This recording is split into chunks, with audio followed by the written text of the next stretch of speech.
আৰু কংগ্ৰেছৰ এতিয়া ঠিকাদাৰ হ'বলৈ ওলোৱা হীৰেণ গোহাঁই ডাঙৰীয়াৰ বিষয়ে মই আৰু বিশেষ ক'ব বিচৰা নাই।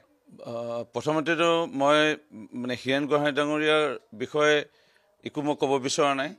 হীৰেণ গোহাঁই ডাঙৰীয়াৰ তেওঁক সন্মানৰ যোগ্য সেইখিনিলৈকে ঠিকেই আছে, কিন্তু কংগ্ৰেছৰ ঠিকাদাৰ হ'ব, তেওঁ বামপন্থী চিন্তাধাৰাৰ এজন লোক, আৰু তেওঁ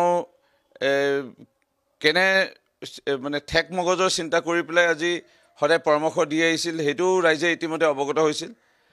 আজি এই সময়ত এটা সোণালী অধ্যায় আৰম্ভ হৈছে সমগ্ৰ অসমত। আজি ক'ব গ'লে অসমখন এক প্ৰকাৰে পিছুৱাই যোৱা কাৰণ হীৰেণ গোহাঁইৰ দৰে এনেহেন লোকসকলে আঁৰত আছে বুলি ক'লেও ভুল নহ'ব। অসম আজি বহুত পিছুৱাই গ'ল এই লোকসকলৰ কাৰণে। আজি এই হীৰেণ গোহাঁইৰ দৰে যদি লোকসকলৰ ভাল বহল দৃষ্টিৰ পৰামৰ্শ থকা হ'লে হয়তো পূৰ্বতে কংগ্ৰেছ দলৰ লগত তেওঁ যদি মিত্ৰয়ালী আজি নহয় আগৰ পৰাও আছিল, তেতিয়া ভাল পৰামৰ্শ দিয়াহেঁতেন কংগ্ৰেছৰ বহুত বছৰ সুযোগ পাইছিলে অসমৰ ৰাইজৰ সেৱা কৰা, এই উত্তৰ পূৰ্বাঞ্চলৰ ভাৰতবৰ্ষৰ ৰাইজৰ সেৱা কৰা, বহুত ভাল কাম কৰিব পাৰিলেহেঁতেন কংগ্ৰেছ।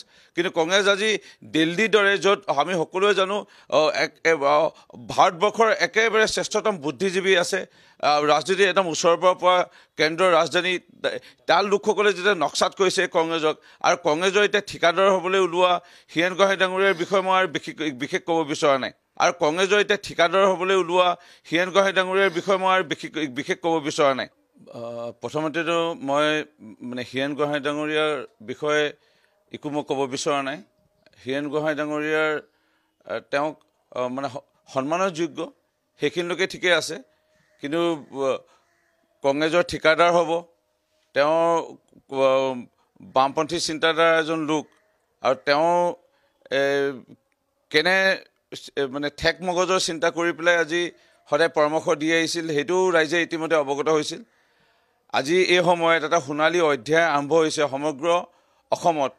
আজি ক'ব গ'লে অসমখন এক প্ৰকাৰে পিছুৱাই যোৱা কাৰণ হীৰেণ গোহাঁইৰ দৰে এনেহেন লোকসকলে আঁৰত আছে বুলি ক'লেও ভুল নহ'ব। অসম আজি বহুত পিছুৱাই গ'ল এই লোকসকলৰ কাৰণে।